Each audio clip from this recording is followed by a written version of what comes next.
উপস্থিত সকল মিডিয়া শ্রোতা ভাইদের এবং দর্শকদের উদ্দেশ্যে আমি যেহেতু মহানগরের একজন যুগ্ম আহ্বায়ক, সেই জায়গা থেকে আমার কিছু দায়বদ্ধতা থাকে। তখন আমি মহানগর নেতৃবৃন্দকে জানাই যে এই জায়গাটায় যে ধরনের কর্মকাণ্ডগুলো করতেছে, যে বা যারা করতেছে, এই জায়গাটা থেকে আমাদের রাজনৈতিক প্রতিপক্ষ বলেন, আদার যারা বলেন, এরা এখানে আমাদের দলের নাম ক্ষুণ্ণ করার জন্য একটা অপচেষ্টায় লিপ্ত হয়েছে। এই জায়গাটায় আমাদের সংগঠনের তরফ থেকে কিছু করা যায় কিনা। ওনারা আমাকে বললেন যে তোমার জায়গা থেকে তোমার কাছে যে ধরনের ডকুমেন্ট বা যে ধরনের মেসেজ আছে, তুমি সেই জায়গা থেকে সেখানে তুমি প্রাথমিকভাবে যে দেখো যে আসলে ওই জায়গাটার কি অবস্থা।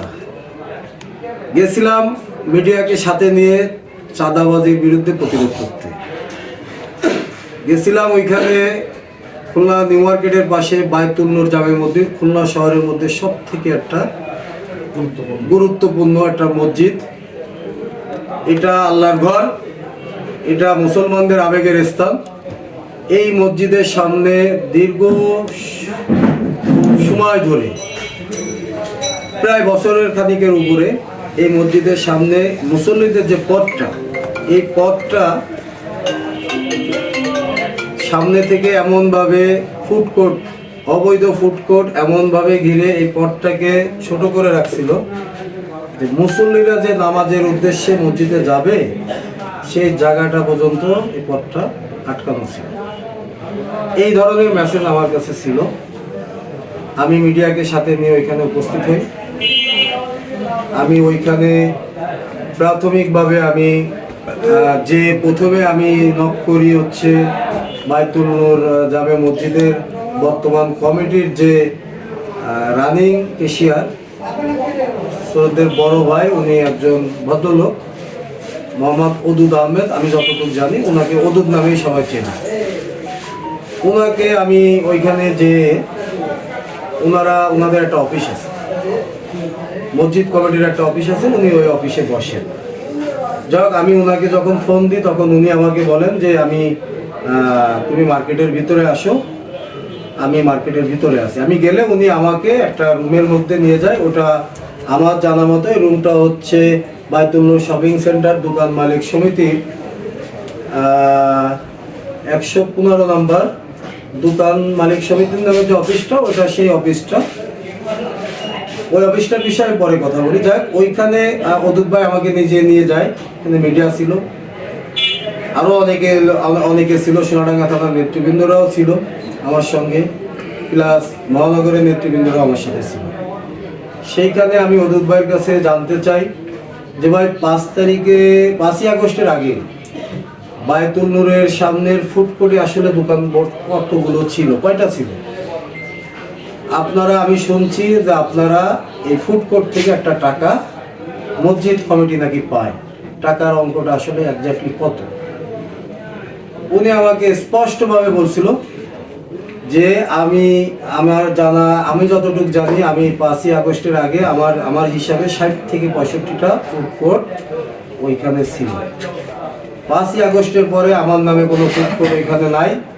উনি আমাকে একেবারে কনফার্ম করে বলছে যদি দেখাইতে পারে উনি পদত্যাগ করবেন, এটাও বলছে।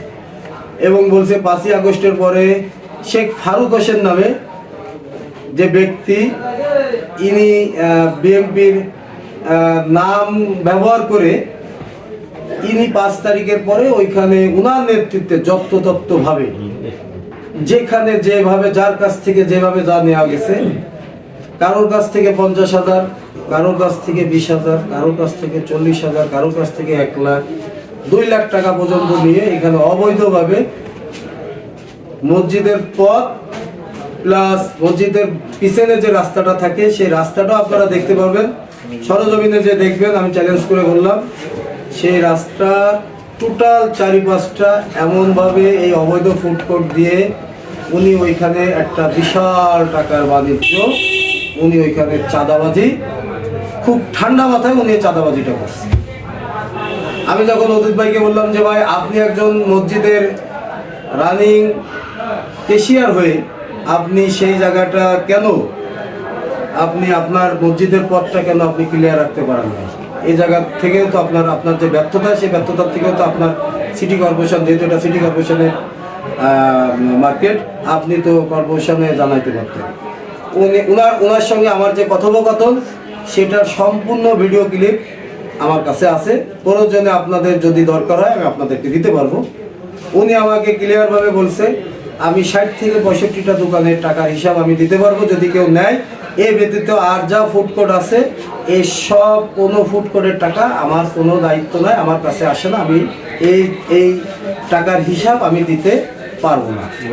এখন মসজিদ ফান্ডে উনি 60 থেকে 65টা ফুড কোর্টের টাকা। আমার প্রশ্নটা ওইখানে যে ছিল, প্রথম ছিল সেটা হচ্ছে আমার মুসল্লিদের রাস্তাটা, যেটা দীর্ঘদিন ফুড কোর্ট দিয়ে, অবৈধ ফুড কোর্টে আটকানো ছিল। আমি সেই জায়গাটায় তাদেরকে অনুরোধ করছিলাম, যারা ফুড কোর্টে আসছিল, ওইখানে দোকান ভাসমানভাবে থাকে, তাদেরকে বলছিলাম যে আপনারা এই জায়গাটা প্লিজ ছেড়ে দেন। ওনাদের জায়গা থেকে আমার এখনো যতটুকু যা ধারণা আমি শুনছি যে পরের দিনই ওইখান থেকে অনেক ফুড কোর্ট সরে যায়। যাই হোক, সেইখানে আমার ওই সময় আমার সঙ্গে কথা হয় রানিং, ওইখানে আরিফ নামে একটা ছেলে, তারও ভিডিও ফুটেজ আমার কাছে আছে। এই ছেলেটা আমার কাছে স্বীকারোক্তি দিয়েছিল। আরিফকে আমি জিজ্ঞাসা করছিলাম, আমি জানতে পারছি যে আরিফ টোটাল ফুড কোর্ট থেকে টাকাটা উঠায়। তখন আমি আরিফকে প্রশ্ন করছিলাম যে তোমাকে এই দায়িত্বটা কে দিছে? তখন আরিফ আমাকে বলছিল এই দায়িত্বটা 5 তারিখের পর থেকে শেখ ফারুক হোসেন আমাকে দিয়েছে। আচ্ছা, তুমি কি সিটি কর্পোরেশনের স্টাফ? না। তাহলে কেন তুমি টাকা নাও? কত টাকা উঠাও? আমি 110 টাকা করে নিই, আমার কাছে হিসাব আছে, আমি হিসাব দিতে পারবো। আমি বললাম তুমি তো সিটি কর্পোরেশনের স্টাফ না, তুমি কিভাবে হিসাব দেবা? তোমাকে এই দায়িত্ব কে দিছে? যাই হোক, তখন ও আমাকে বলে প্রয়োজন হলে আমি আর এইগুলো মধ্যে জড়াবো না। এখন আপনাদের কাছে আমি প্রশ্ন রাখতে চাই, আমি 22 তারিখে যখন যাই ওইখানে, আমার ওইখানে মুভমেন্ট কেমন ছিল, কি ছিল, আমার সঙ্গে মিডিয়া ছিল।